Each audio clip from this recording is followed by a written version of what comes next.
Hello students, welcome to Vikram classes. आज का हमारा टॉपिक है पैकिंग एफिशिएंसी। ये क्लास 12 चैप्टर 1 से बिलोंग करता है। पैकिंग का मतलब होता है कि एक यूनिट सेल में कितने एटम्स किस तरह से पैक्ड हैं। जब कुछ एटम्स एक दूसरे से क्लोजली पैक्ड होते हैं तो वो ज़्यादा वॉल्यूम ऑक्यूपाई करते हैं। अगर वो लूजली पैक्ड हैं तो वो कम वॉल्यूम ऑक्यूपाइड करते हैं। हमें यहाँ पर वो कितना वॉल्यूम ऑक्यूपाई करते हैं उसी का परसेंटेज निकालना है।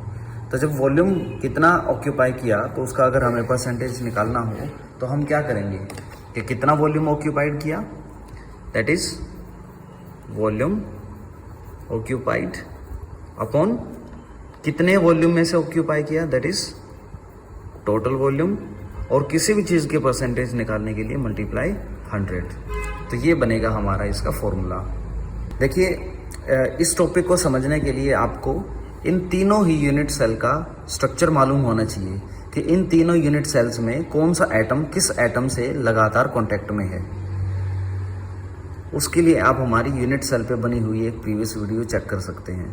तो इसमें मैं बता दूं आपको, प्रिमिटिव यूनिट सेल में इसमें ये कॉर्नर वाले एटम एक दूसरे के साथ लगातार टच में हैं, जबकि इसमें इस कॉर्नर वाला ये एटम और बैक साइड कॉर्नर वाला ये एटम और ये हमारा बॉडी का सेंटर, ये आपस में तीनों कनेक्ट हैं, तीनों एक दूसरे से कांटेक्ट में हैं। और जबकि फेस सेंटर में हम जाके देखें तो ये हमारे एक ही फेस पे ये वाले दो एटम हमारे इस फेस सेंटर एटम से कनेक्ट हैं।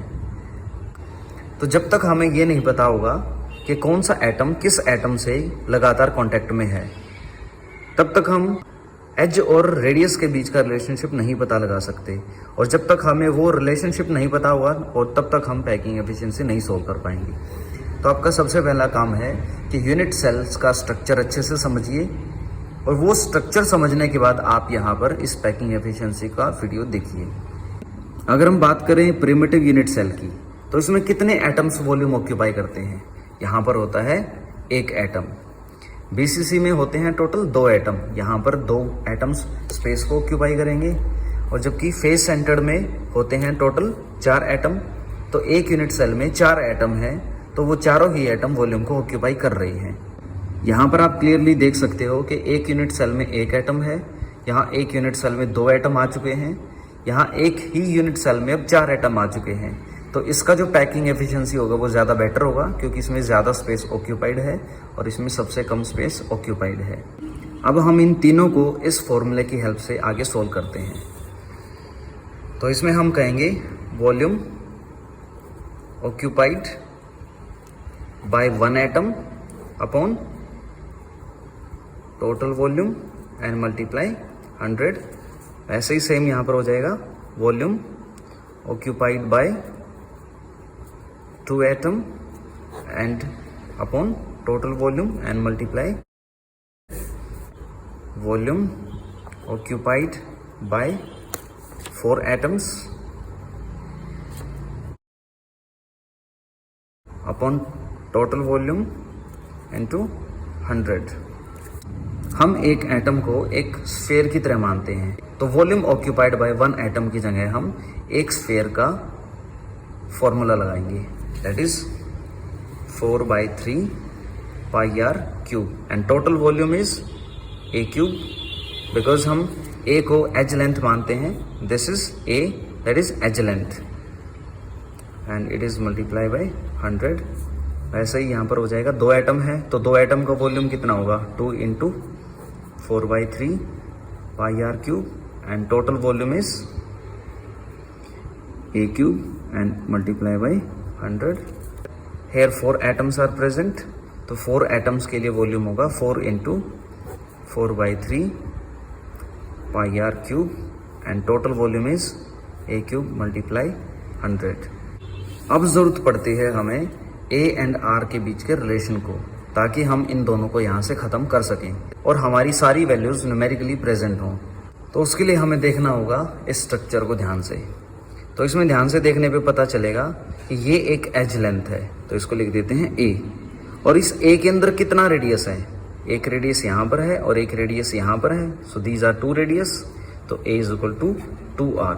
तो a की जगह पे हम पुट कर देंगे 2r, तो 2r पुट करें तो ये कुछ ऐसा हो जाएगा, 4/3 पाई आर क्यूब एंड 2r का whole cube multiply 100, it is 4/3, pi की जगह 22/7 r क्यूब, 2r का क्यूब खुलेगा तो ये बन जाएगा 2 का cube that is 8, r cube 100, r cube से r क्यूब कैंसिल, ये सब सॉल्व होके बनेगा 52.4%।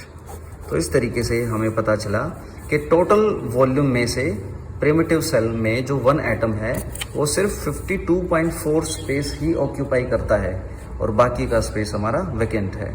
तो ऐसे हम निकालते हैं packing efficiency for primitive unit cell. तो ऐसे ही अब हम निकालेंगे बीसीसी एंड एफसीसी के लिए। तो पहले हम देख एफसीसी के बारे में। एफसीसी में हमें चाहिए relation between a and r. तो ए एंड आर का रिलेशन काफ़ी आसान है। ये हमारा वो लाइन है जो हमें रिलेशनशिप निकाल के देगा। इसको अगर हम ध्यान से देखें तो इट इज़ नॉट एज, और अगर हम एज की बात करें तो ये लाइन और ये लाइन हमारी एजेस हैं, और ये हमारी लाइन जो कि जिसकी हमें वैल्यू चाहिए है, ये इन दोनों का हाइपोटेनस है। तो हम यहाँ पर इजीली पाइथागोरस थ्योरम लगा सकते हैं। तो हमें पता चलेगा कि this is a and this is a, then it is √2a, this is √2a। और इस √2a वाली लाइन में कितनी रेडियस हैं? 1, 2, 3 एंड 4, इट इज 4r। तो a की वैल्यू बन जाएगी 4r/√2।